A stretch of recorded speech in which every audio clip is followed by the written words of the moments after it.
Jaya Radha Madhava Kunja Bihari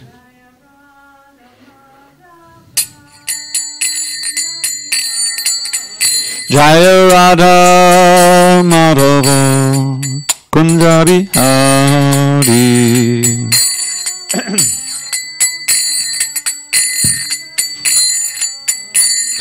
Gopi Jana Vallabha Girivardhari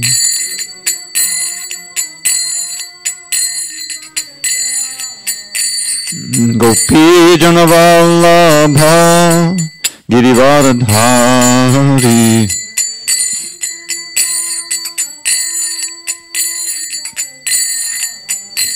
Yashodanandana Braja Janarandana Yashodanandana Braja Janarandana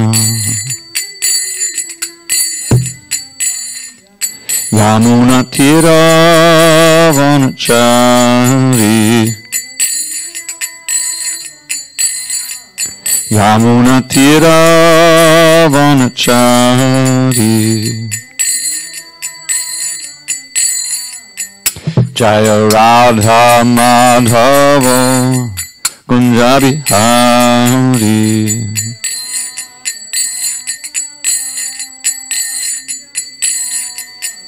Jaya Radha Madhava Kunja Bihari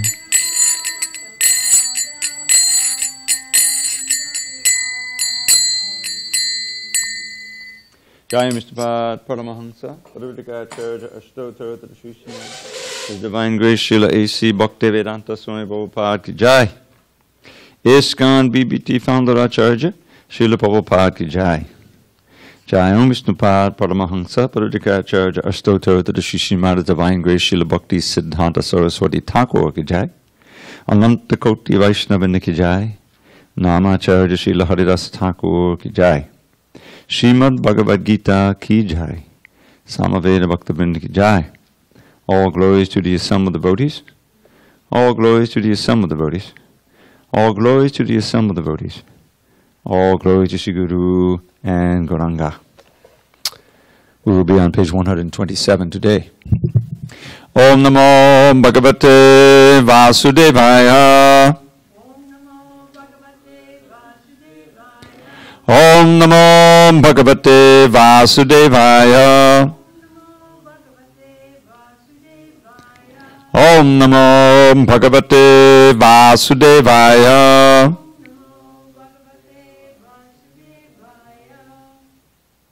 On this 29th day of January 2019 in SanDiego, we're reading from Srimad Bhagavad Gita as it is, translation and commentary by His Divine Grace A.C. Bhaktivedanta Swami Prabhupada.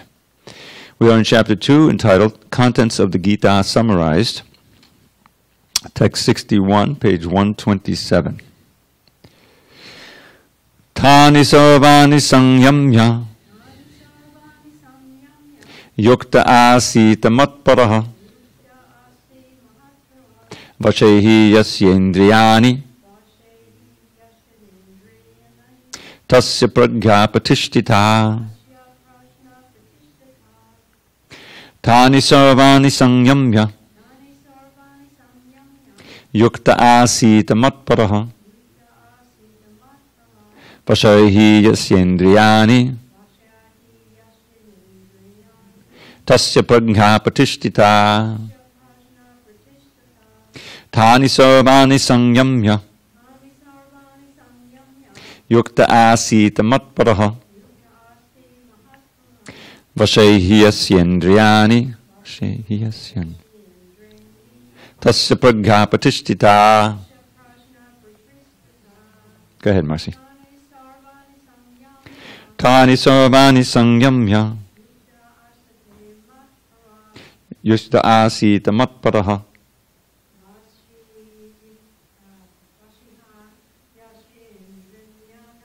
Vachehi yasyendriyani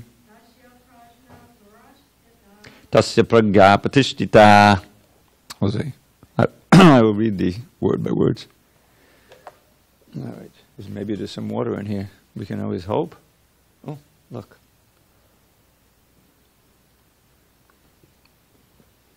Hope that helps. Okay, word by word meanings. Tani, those senses, sarvani, all, sangyamya,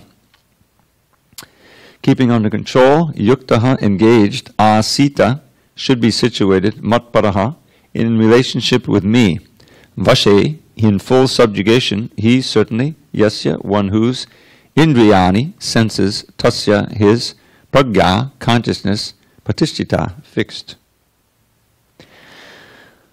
Translation, one who restrains his senses, keeping them under full control, and fixes his consciousness upon me, is known as a man of steady intelligence. Purport, that the highest conception of yoga perfection is Krishna consciousness is clearly explained in this verse. And unless one is Krishna conscious, it is not at all possible to control the senses. As cited above, the great sage Durvasa Muni picked a quarrel with Maharaj Ambarish, and Durvasa Muni unnecessarily became angry out of pride and therefore could not check his senses. On the other hand, the king, although not as powerful a yogi as the sage, but a devotee of the Lord, silently tolerated all the sage's injustices and thereby emerged victorious. The king was able to control his senses because of the following qualifications as mentioned in the Srimad Bhagavatam 9:4-18-20. I'll just chant this myself. Savai Manak Krishna Padara Bindayo Bachangsi Vaikunda Gunanu Varnane Karau Hare Mandira Marjanarishu Shutim Chakara Chuta Satkathodaye Mukunda Lingalaya Darshane Drishau Tadmritya Gatra Sparshinga Sangamam Granam Chatat Parasoroja Saurabhe Srimat Tulasya Rasanang Tarapite Padau Hare Cheta Padanu Sarpane Shiro Rishi Kesha Badabi Vandane Kamam Chadase Natu Kama Kamyaya Yatotama Shloka Janashraya Ratihi. King Ambarish fixed his mind on the lotus feet of Lord Krishna, engaged his words in describing the abode of the Lord, his hands in cleansing the temple of the Lord, his ears in hearing the pastimes of the Lord, his eyes in seeing the form of the Lord, his body in touching the body of the devotee, his nostrils in smelling the flavor of the flowers offered to the lotus feet of the Lord, his tongue in tasting the tulsi leaves offered to him, his legs in traveling to the holy place where his temple is situated, his head in offering obeisances unto the Lord, and his desires in fulfilling the desires of the Lord. And all these qualifications made him fit to become a matpara devotee of the Lord. Page 128. The word matpada is most significant in this connection. How one can become matpada is described in the life of Maharaj Ambarish. Srila Baladev Vidyabhushan, a great scholar and acharya in the line of the matpada, remarks, Man bhakti prabhavena sarvendriya vijaya purvika svatma drishti sulabheti bhavaha. The senses can be completely controlled only by the strength of devotional service to Krishna. Also, the example of fire is sometimes given. As a blazing fire burns everything within a room, Lord Vishnu, situated in the heart of the yogi, burns up all kinds of impurities. The Yoga Sutra also prescribes meditation on Vishnu, and not meditation on the void. The so-called yogis who meditate on something other than the Vishnu form simply waste their time in a vain search after some phantasmagoria. We have to be Krishna conscious, devoted to the personality of Godhead. This is the aim of the real yoga. Om Jnana Timarandasya Jnananjana Shalakaya Chakshu Unmiratam Mena Tasmai Shri Gurave Namaha. I was born in the darkness of ignorance, but my spiritual master Srila Prabhupada opened my eyes with the torchlight of knowledge. I offer my humble obeisances unto him and all members of Sri Parampara. So Krishna is here describing the process of becoming fixed in consciousness, in transcendence. This whole section began on text 55, in beginning Krishna's answer to what are the symptoms, what are the characteristics of one who is fixed in transcendental consciousness. And basically it means to be free of material desire. And the symptom of that is when one is equipoised in happiness and distress, praise and blame, free of any material desires. He can withdraw his senses like the tortoise when not in use, and use them only for Krishna consciousness. Then in text 59, he gave this important verse describing how by force of will one can restrain the senses for some time, but the desire is still there in the heart. And at a certain point, when that repression becomes too difficult, you fall back into sense gratification. That's what 59 is about. But then the last quarter of the verse says, Param Drishrana Vartate. If one can directly experience the transcendence in the form of the personality of Godhead, one will not return, and those to sense gratification, and the desires themselves will be burned to ashes. And he gave this very graphic example of verse by Yamunacharya, who was a great king, emperor, and had all facility for sense gratification in every kind of way. And yet he's saying here that in his realization that from that platform, when he remembers his experiences of sex life, he just spits. He thinks it's abominable. He didn't have any desire for it. That's all finished because of his absorption in Krishna consciousness. But even if someone is very wise and intelligent and is striving for self-control, indriyani pramateri halanti basabangmana, that the sense, one of the senses they're so powerful and restless that they can take away the consciousness even of an intelligent man. And therefore, the present verse, 61, the solution is all of the senses have to be controlled by relating them to Krishna. This is the first place in the Gita, text 61 of chapter 2, where Krishna refers to himself as the object of meditation, mat paraha, at the end of the first line.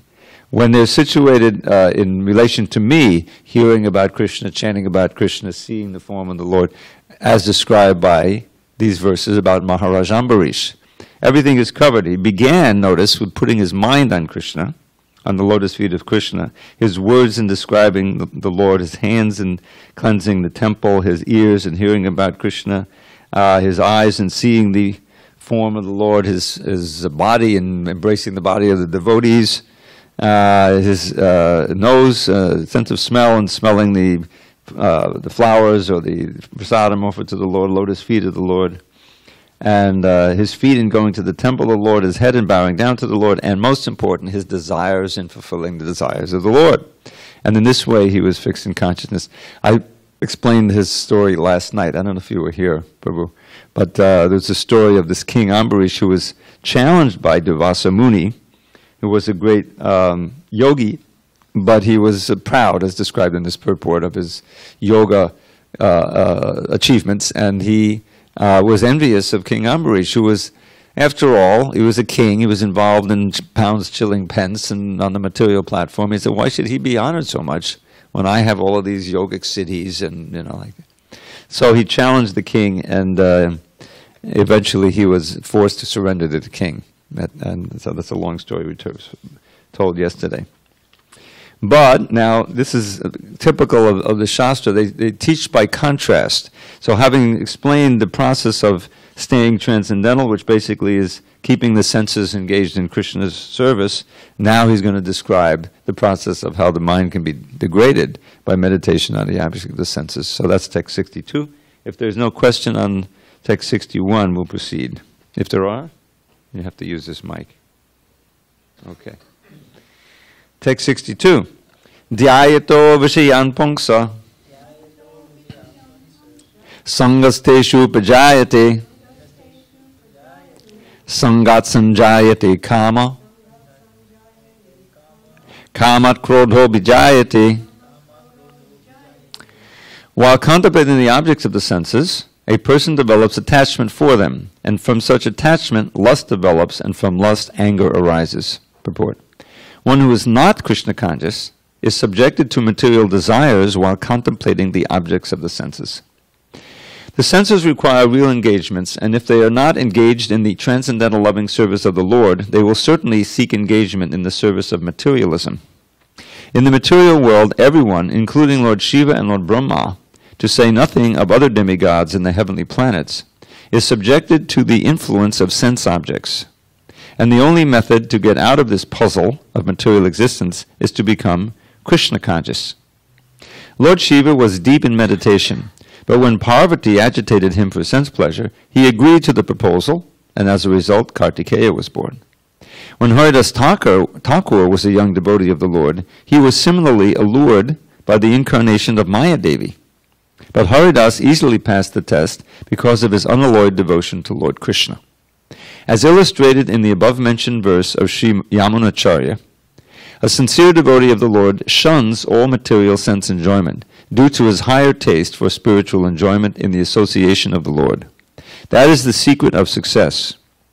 One who is not, therefore, in Krishna consciousness, however powerful he may be in controlling the senses by artificial repression, is sure ultimately to fail, for the slightest thought of sense pleasure will agitate him to gratify his desires. So this verse and the next verse actually go together, but Prabhupada has separated them here, so we'll deal with them separately. Dhyayato vishayan pungsa. This meditation on the object of the senses is the beginning of our life in the material world. In the 11th canto of the Srimad Bhagavatam, there's a very often quoted verse about the origin of fear. There's no fear in the spiritual world. It's known as Vaikuntha. There's no anxiety, no fear, no negative motion at all. It's all blissful. So how did we come here? What happened? So this verse tells the story. It says, bhayam, and this, being in the material means being fearful. If you're not fearful now, just be patient. It'll come. There'll be some danger. Bhayam dvitiya binabeshitak syad ishad apetasya viparhiyo asmrti tanmahiyato buddha avajetam bhaktyakayesham gurudevatatma. So fear originates in our absorption in what is known as dvitiya, which can be thought of as duality or the material energy which is separate from the Lord. Dvitiya means the second thing. So how does that take place? Krishna has the multiple energies. Without understanding that God has multiple energies, there's no meaning to God.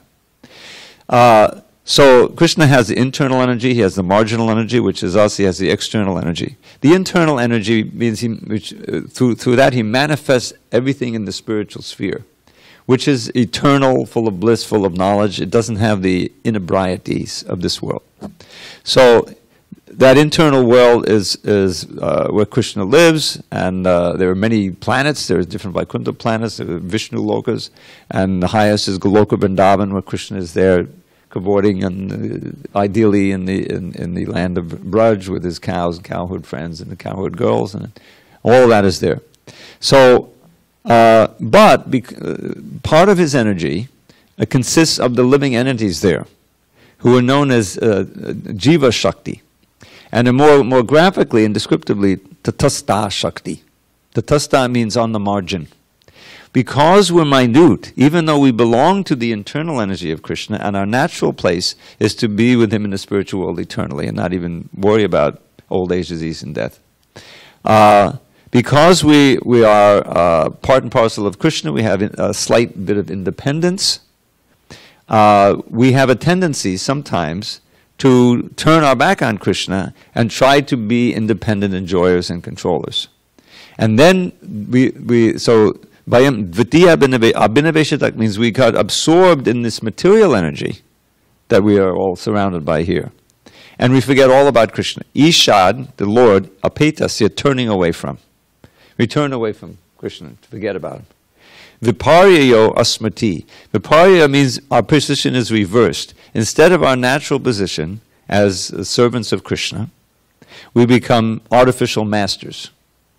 And asmati, we forget. We forget all of Viparya means reversed. And asmati means forget all about the spiritual world, and we become absorbed in things in this world. By the influence of Maya, tanmahayato, by his Maya energy, illusory energy. So what's the conclusion? Obviously, to turn back to Krishna. Tanmayato, Buddha, you have to be intelligent, abhajetam, worships Krishna again. Turn back to Krishna. How? Bhaktyakayesham, worshipping that Isha with one-pointed devotion. It has to be unalloyed. Guru Devatatma, and also worshipping the Guru as one's very self and master and Lord. So that's a very rich and important verse. This is just the opposite. This is illustrating it. Dhyayato vishayan pungsa. So it's the meditation. Now meditation, is Ashtanga yoga, dhyana yoga, but this is dhyayato vishayan, meditating on those very vishayas that we learned about in text 59, vishaya vinivartante nidahara siddhehinak. If you don't meditate on them, as in the enjoying spirit, and turn away from them, you can stay renounced for some time, but unless you experience the Lord directly, param drishtra, you will eventually fall down, and because the desire is still there. So here it says, here's how you develop the desire, by meditating on those objects of desire. And this is what this materialistic culture is all about, is to try to implant desires for things. I came up with this little phrase, the advertising industry, very important. They have to keep you wanting things and buying things, right? So they try to get you to desire things and purchase things that you don't need with money you don't have. So they get you into debt, right, for all kinds of things you don't have. This is the advantage of simple living and high thinking, which is one of Prabhupada's mottos. Simple living means that manage with you've got the cell phone, keep it. Don't get allured by the latest and greatest in the cell phone. The cars used to be every year. This is a new thing they steal. Clothes, simple clothes. You don't have to be a fashion. If you're not trying to enjoy this material world, then life becomes much simpler. You simply, eat to live, don't live to eat, and eschew all of these fancy sense gratifications that everyone thinks you need, because you can do it if you have that higher pleasure that comes. I'll tell you a story. The other day, or yesterday, I happened to be looking into Govinda Lilamrita. We're generally not supposed to read that book too much because there's some intimate things in there. But still, it's such a beautiful book. The Sanskrit is exquisite. And basically, it's a day in the life of Krishna in the spiritual world. 8 different divisions. What he's doing, you've heard of it? Ashtakali Alila? Yeah, Ashtakali. So this happens to be the part of the day where Krishna comes back from the forest to the village of Vraj. He goes out every day with the cows and the cowherd boys, and he cavorts all day. That's a whole big part of his day. And meanwhile, all the gopis are back home, both the elder gopis and the younger gopis. And they're all pining for Krishna. He's out with the boys and the cows having a great time. And they're all thinking of him. In the Bhagavatam, they have songs of separation. Very beautiful. So, in the Govinda Lilamrita, there's just this wonderful point when he's actually coming back, and their hearts are beating faster, and they can hear the flute, they can see all of the dust upraised by the cows, and a beautiful time of day, the sun is setting. It's all very, very exquisite. So then these 2 verses came up. I said, I used to know those verses. I recognized them from many years ago, and I memorized them, but I hadn't chanted them for forever, But they describe a beautiful way about Krishna just coming into the village. So here's the verses. I'll give them to you. Shri Denu Renu Padipinja Ditanga Gunja Vanyasragambala Chalalaka Kesha Pincha. I will give you a translation. Niya Yoga Pashamalali Dalayashti Shringi Lolarunadi Vipalayata Paksmalaksha. Then it says, Vanyatana Samajakanta Mita Bivasha Sang Sikta Savajana Nature Takora Vrinda. Vangshi Kalada the Vaguna de Yovatari Krishna Sagoshima Bashatso Samaya Bayasyai. Now these verses aren't so well known, but it's a perfect description. So Sri Denu Renu. Denu are the cows, the Krishna Surabhi cows that he's herding all day. So when they all come back, thousands of them, they kick up a lot of this dust. Now that's Vrindavan dust, so it's all very sacred and auspicious. So everything becomes dusted. Sri Denu and a padipinja ditanga means makes it a little reddish brown. What does it make? His limbs become reddish brown. His gunja garland, he has his gunja, his little berries, red and white berries that are very auspicious. He likes to wear. His forest garland, which is very rich and very fragrant, that all becomes dusted too. Vanyasrag ambara, his clothes, his garments. Sagambara but of course his peacock feather. Sri Deno Deiri Padipinda Tanga Gunda Banda Sagambada Surangada Ambada, I forget that. And then, so near Yoga Pasha, he has on his shoulder, he has this little rope that the coward boys use to bind the hind legs of the cows when they're milking them, so that they don't get too restless. This is a classic thing. He has a little flute, Mulari Yashti, the cowherd stick, the horn, buffalo horn. He also has, this is all Krishna paraphernalia. And his eyes, low, loud, and out, they're glancing at all of the devotees as he comes into the town.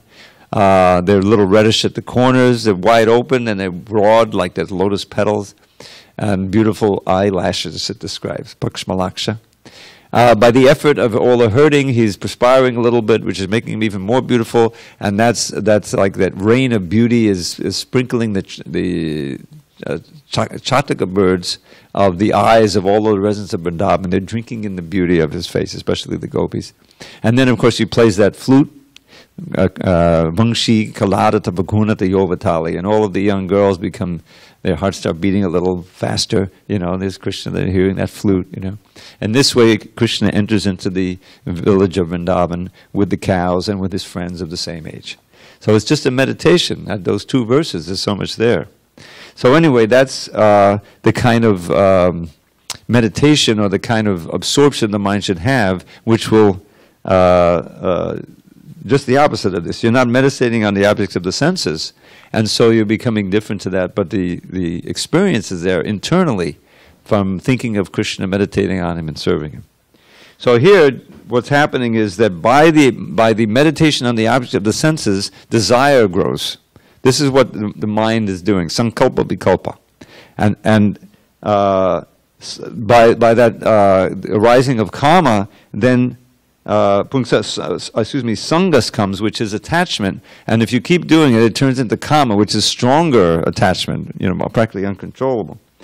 Sangat sanjayate kama. Sanjaya means produced. Kama, when your desire is inevitably unfulfilled, you get anger. Now, if anger is not expressed outside, all the psychologists will tell you, you turn it inside, it becomes depression. So that's the flip side of anger. So unfulfilled desire causes all kinds of anxiety and problems, but mostly anger, which can really be very destructive. And as we'll read in the next verse, that anger also produces bewilderment and takes you further down the road. And at the end of this, text 64, which hopefully we'll get to today, we'll also read the remedy for this syndrome, because this is the degradation of the soul. Kama meditating, sanga, kama, krodha, and bewilderment, memory, destruction of the intelligence, all comes from our eternal enemy in the form of lust, which we'll learn about in the next chapter. Okay, going on to 63. Krodhad bhavati sammoha. Sammohat smriti vibrama. Smriti brangshan buddhinasho. Buddhinashat panashiti. So notice by the frustration of lust, anger is produced, and now from anger, complete delusion arises, from delusion, bewilderment of memory. When memory is bewildered, intelligence is lost. And when intelligence is lost, one falls down again into the material pool. Purport. Srila Rupa Goswami has given us this direction. Prapanchikataya, okay, we'll see if we can do this one line by line. Ready? Prapanchikataya buddhya. Prapanchikataya harisambandhi vastunaha. Mumukshubi padityago. Vairagyam palgukatyate. This is from the Bhakti Rasamrita Sindhu 1.2.258. By development of Krishna consciousness, one can know that everything has its use in the service of the Lord. Those who are without knowledge of Krishna consciousness artificially try to avoid material objects, and as a result, although they desire liberation from material bondage, they do not attain to the perfect stage of renunciation. Their so-called renunciation is called palgu, or less important. On the other hand, a person in Krishna consciousness knows how to use everything in the service of the Lord. Therefore, he does not become a victim of material consciousness. For example, for an impersonalist, the Lord, or the Absolute, being impersonal, cannot eat. Whereas an impersonalist tries to avoid good eatables, a devotee knows that Krishna is the supreme enjoyer and that he eats all that is offered to him in devotion. So, after offering good eatables to the Lord, the devotee takes the remnants called prasadam. Thus, everything becomes spiritualized, and there is no danger of a downfall. The devotee takes prasadam in Krishna consciousness, whereas the non-devotee rejects it as material. The impersonalist, therefore, cannot enjoy life due to his artificial renunciation, and for this reason a slight agitation of the mind pulls him down again into the pool of material existence. It is said that such a soul, even though rising up to the point of liberation, falls down again due to his not having support in devotional service. So there's two different kinds of vairagya. One is polgu vairagya, which really means weak vairagya. Vairagya has to be distinguished a little from literally renunciation. Renunciation is more like what we call tyaga. I think you've heard this before. Tyaga and vairagya. Tyaga is literally giving up. There's several things that we have to give up entirely. They really can't be dovetailed in Krishna consciousness. Meat eating, intoxication, illicit sex, gambling. These are our four regulative principles. That's really renunciation, you see. But vairagya means detachment or dispassion. Even in the midst of the objects of the senses. I like to give the example of Srila Prabhupada. When he came to America, he came to New York. He lived there for months, so I think over a year. And he tried to, sell his books. That's what he brought with him. The real treasure he brought with him were the books that he had printed in India, his 3 volumes of Bhagavatam. And he would wander around looking for bookstores. And I know Manhattan pretty well. I lived there for several years. And so he would go up Broadway, or even Times Square, and looking for bookstores. Now, Times Square at that time was different than it is now. They kind of Disneyfied it, so it would be a real tourist spot and people could bring their kids there, But when I was there, it was like all, porn theaters on either side, movies, it was really kind of raunchy and lousy, you didn't want to go there. But Prabhupada would wander around in all these areas looking for a place, someone who could sell a book to. But he's completely unaffected. He may have seen those things, but it had no effect on him because he's completely situated on the transcendental platform. So that's called yukta vairagya. So you have these two things, polga vairagya and yukta vairagya. So polga vairagya is described here. Prapanchikatayabudya means seeing everything as material. Even those things that are hari sambandhi vastuna. Vastuna simply means a thing that are related to Hari, Krishna, such as the deity, the name, the book, Bhagavad Gita, all of these things, the paintings, all that they have that helps us be Krishna conscious. So no, it's material. This is just a stone statue. This is just an ordinary book, and this is called prapanchikatayabudya, having a mentality of seeing everything material. Okay, we have this door that doesn't close. Can you close it? You can jump up. Yeah, because our closer is broken. It'll be fixed soon. So mumuksha, these are those who desire liberation. As devotees, yeah, you have to keep it closed one way or another. Sorry about that. Mumuksha parityaga means giving up everything, even those things related to Krishna, which are externally material, but they have been transcendentalized, made spiritual by being engaged in Krishna's service. There's trillions of different pictures around the world. They multiply by the millions every day through the people that are taking pictures like crazy. These pictures that we place on the wall are special. They're all related to Krishna. They're like windows to the spiritual world, our spiritual master said.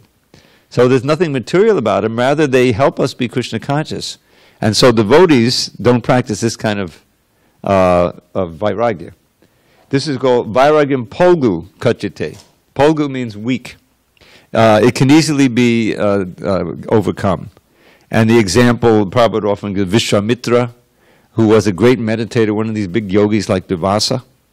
And so he's meditating out in the forest and he's becoming advanced and getting all these cities and powers. And so Indra is always afraid he's going to lose his post. So he sends down Menaka, one of the dancing girls of heaven, you can imagine.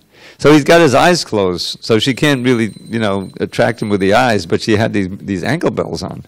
And just the sound of those dancing ankle bells, that attracted him, broke his meditation, and he married her, and a child was born. In other words, he wasn't really detached. It was very weak attachment.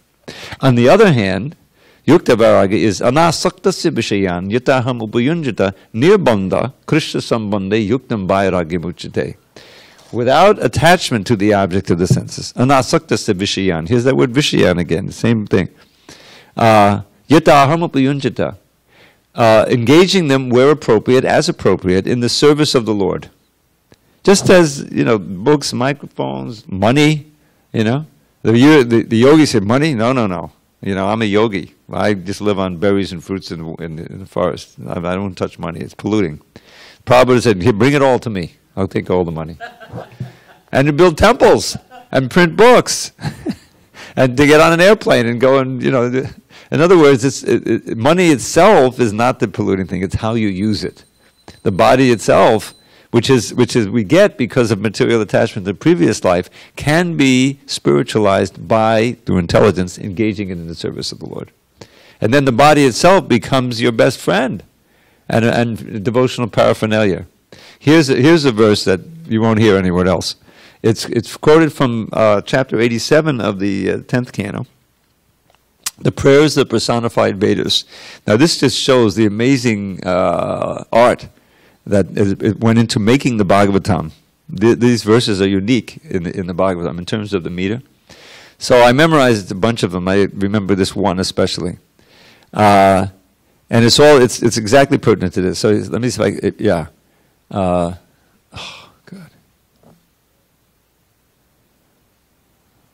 Now if I remembered the first word, I could get it. All right. Time out. I'm going to put it on pause. I'm sorry. It'll just take me a minute. All right. I remembered. Without this. You ready? Chodanupatam kulai midamapmasarit piyavat. Chadatit ketvi te piyapmanicha. Napadadamanta ho asadupasana yabmahano yadanusha brahme urubaye kusharir bata. Which means... Tvadanupattam kulayam. Kulayam is a word that means body, unusual word. It means that which eventually dissolves into the earth. He says, my dear Lord, these Vedas personified Upanishads are praying to Lord Mahavishnu before the universe starts, but they're praying to Krishna. My dear Lord, this human form of life is especially suited to serving you. Tvadanupattam, anunupatam means following. Tvadanupattam is following you, it's serving you. Kulayamidam atmasurit priyavat. And when one does so, the very body becomes one's very self and best friend and very dear. And on your side, you help as a super soul, giving good advice and guiding, you see, and everything is fine. But nabatadamantaho, those who do not take their pleasure in serving you, that means they have to serve the senses. Nabatadamantaho, alas, asad upasana yatmahano. It's a very revealing phrase. Asad upasana. Asad means the temporary. Upasana means worshipping. They worship the material energy, mammon, in the biblical term. You see? Atmahano, in this way committing virtual spiritual suicide. And as opposed to this wonderful human body which is suited to serve you and can take you back to Godhead, Yadanushaya Brahmandi, they wander amongst the different species of life and the planets, Brahmand Urubaye Kusharira, in very fearful bodies that are Kusharira, not human bodies, in subhuman bodies. Yadanushaya Brahmandi Urubaye Kusharira Brata, having to bear the burden of these lower bodies. In other words, they waste the human form of life and lose the human form of life. So this is really what Krishna is saying in so many words. By this passage. If you don't use the senses and situate them in serving me, matparaha, which he said previously, then the senses and the mind will be absorbed in material things, and then you'll get sangha and kama and krodha and bewilderment, and just what he's describing here. So we can't have polgavaraya. The weak renunciation won't do. we have to have yukta vairagya. And that's prescribed in the Bhakti Rasamrita Sindhu. Again, finally, by engaging the senses and their objects in the service of the Lord, and experiencing the higher pleasure of devotional service, which negates the pleasure of sense gratification. So you can really become a vairagi and detached. And one final phrase, the verse on vairagya, which I happen to put into a little poem. Dehishti mangsarudi rebi matam chajasva jaya sutari sadat mamatam vimuncha. We're on page 130. Yes. Pashyani sam jagadidham chanabhangatishtam vairagya raga rasiko bhava bhakti nishtam. Don't love the body, just a bag of flesh and blood and bone. Give up your sense of ownership for all you think you own. At every moment see that your world totters on destruction. Become detached and learn to love the Lord without obstruction. So the really, I didn't do it justice. Vairagya raga, become attached to detachment. You see? Vairagya raga, and become a rasika. You have to learn how to taste the nectar of Krishna consciousness, because that taste will everything comes from that. Then you'll be able to negate all of these attachments. Okay, is there any possibility, Najira, that we can just be silent? Whatever you do, don't make a sound, okay? Because that is quite a distracting. Okay, thank you. Okay, it's after 8 o'clock, and we can read a little Krishna book. And tomorrow, we'll read the conclusion of these verses, which is 64, how one could remain detached, free of raga and dvesha. It might rain?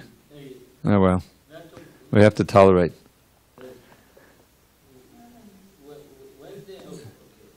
Well, Wednesday night we have class, so hopefully it won't rain at the time. All right, we'll be good. All right, we're reading from the Krishna book, and we are in, I think this is where we are. Maybe not.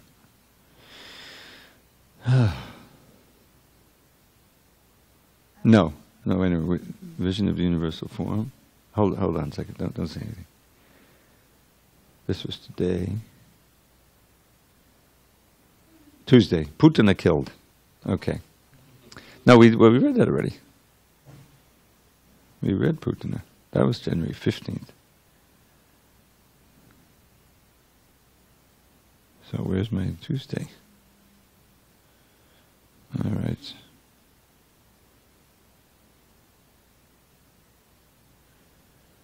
Oh boy. Okay.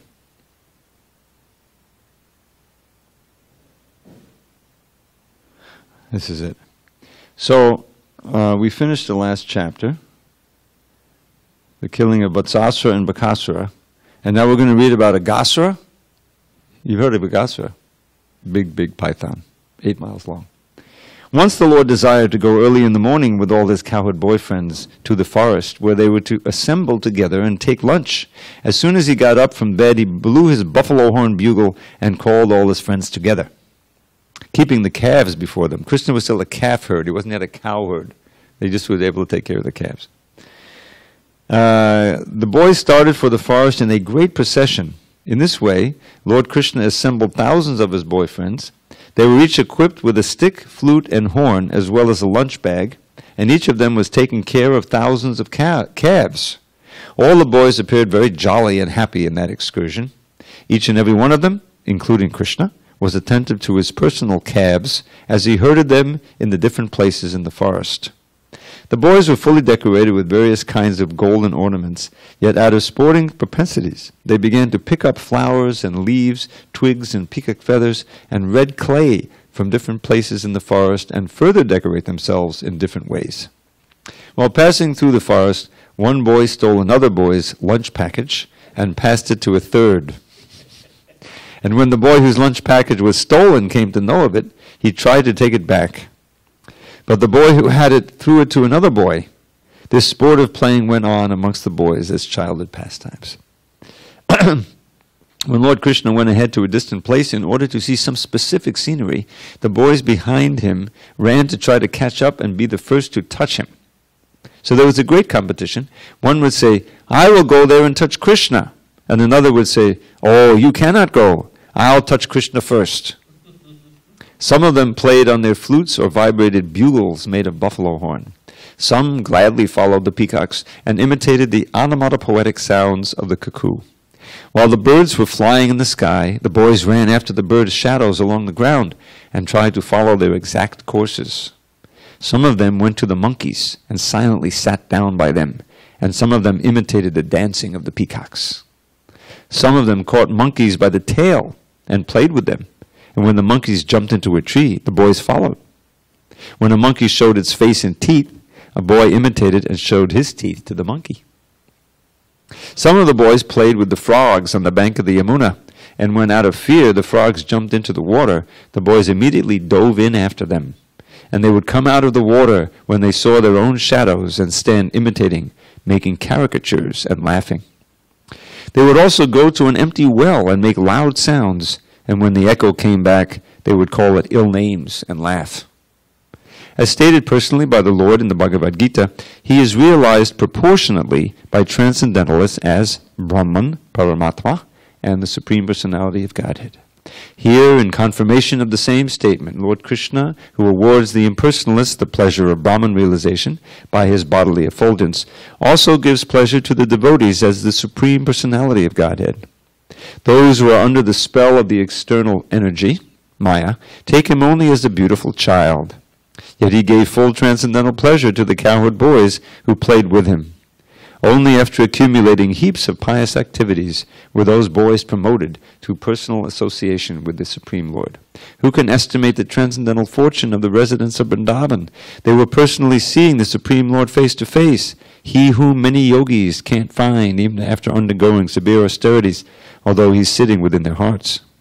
This is confirmed in the Brahma Samhita. One may search for Krishna through the pages of the Vedas and Upanishads, but it's difficult to find him there. But one who is fortunate enough to associate with a devotee can see the Supreme Personality of Godhead face to face.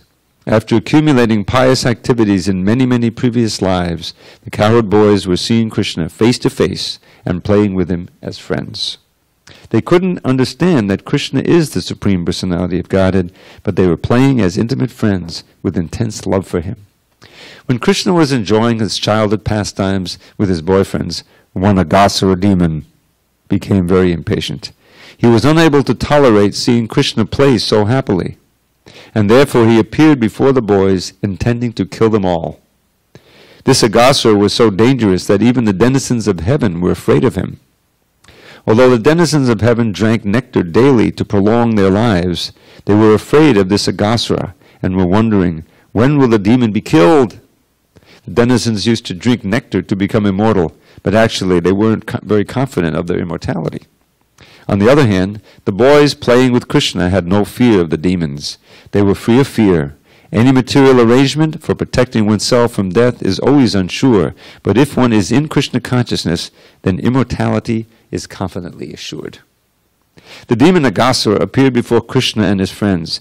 Aghasura happened to be the younger brother of Putana and Bakasura, and he thought, Krishna has killed my brother and sister.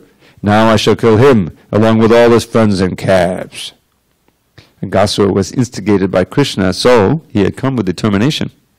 Aghasura also thought that when he would offer grains and water in memory of his brother and sister and kill Krishna and all the cowherd boys, then automatically all the inhabitants of Vrindavan would die. Generally, for the householders, the children are the life and breath force. When all the children die, then naturally the parents also die on account of strong affection for them. Aghasura, thus deciding to kill all the inhabitants of Vrindavan, expanded himself by the yogic city called Mahima. The demons are generally expert in achieving almost all kinds of mystic powers. In the yoga system, by the perfection called Mahima Siddhi, one can expand himself as he desires. The demon Aghasura expanded himself up to 8 miles and assumed the shape of a very fat serpent.